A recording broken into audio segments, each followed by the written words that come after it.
এই যে দেখুন আমরা আমাদের হোটেলে চলে এসেছি অলরেডি। তো আমরা হোটেলের রিসেপশনে বসে রয়েছি এবং দেখতে পাচ্ছেন। তো গাইজ আমাদের ক্যানাডার হোটেলের একটি শর্ট ট্যুর আপনারাও দেখে নিন আমাদের রুমটা কেমন ছিল।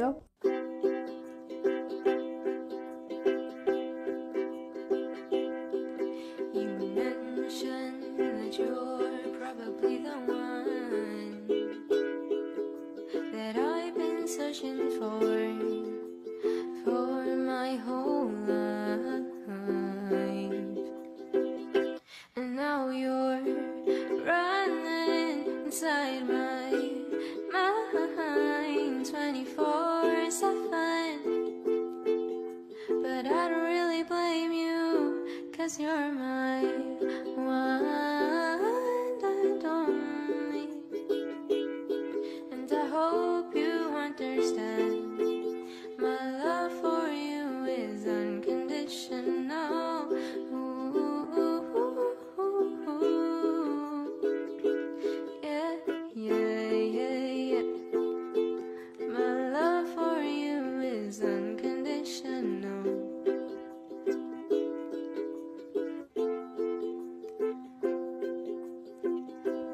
Walking down the streets on the 24th, when our eyes meet, our hearts beat in sync. I never thought that I'd be seeing you here, so I guess that it's তো এটাই হলো সেই দিনের রাতে যেদিন আমরা এসেছিলাম। তো দেখুন গাইজ আমাদের হোটেল থেকে বাইরে এত সুন্দর ভিউ, এটাকে বলা হলো সিএন টাওয়ার। সো বেসিক্যালি যারা কানাডাতে ঘুরতে আসে তাদের সবার এই সিএন টাওয়ারটাতে ঘুরতে হয়, বাট আমরা এত লাকি ছিলাম যে আমাদের হোটেলের পাশেই ছিল।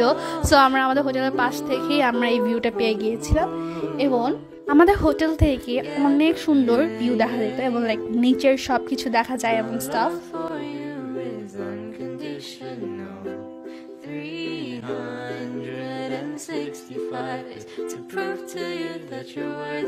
তো তারপর দিন সকালের ভিউ ছিল এটা, বাইরে দেখতে পাচ্ছেন কতটা ফগি ছিল এবং ওয়েদারটা কত ছিল, বাট সেদিন বরফ পড়ছিল না, সো এতটাও ঠান্ডা ছিল না।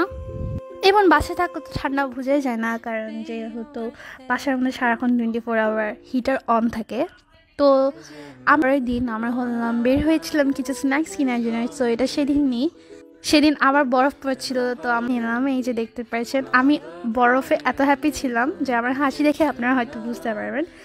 সো গাইস যাই হোক, আমাদের ব্লগটি এতটুকু ছিল। যেহেতু আমরা ক্যানাডায় চলে এসেছি আমাদের এই অ্যাব্রড লাইফে এবং আমাদের ক্যানাডার আর অনেক ভিডিও দেখতে পারবেন। আপনারা যদি আরও আপডেট পেতে চান এবং দেখতে চান আমাদের ক্যানাডার লাইফস্টাইল, তো ওটার জন্য আপনারা ওয়েট করুন। লাইক শেয়ার কমেন্ট করে আমাদের পাশে থাকবেন এবং নেক্সট ব্লগের জন্য অপেক্ষা করুন। আল্লাহ হাফেজ।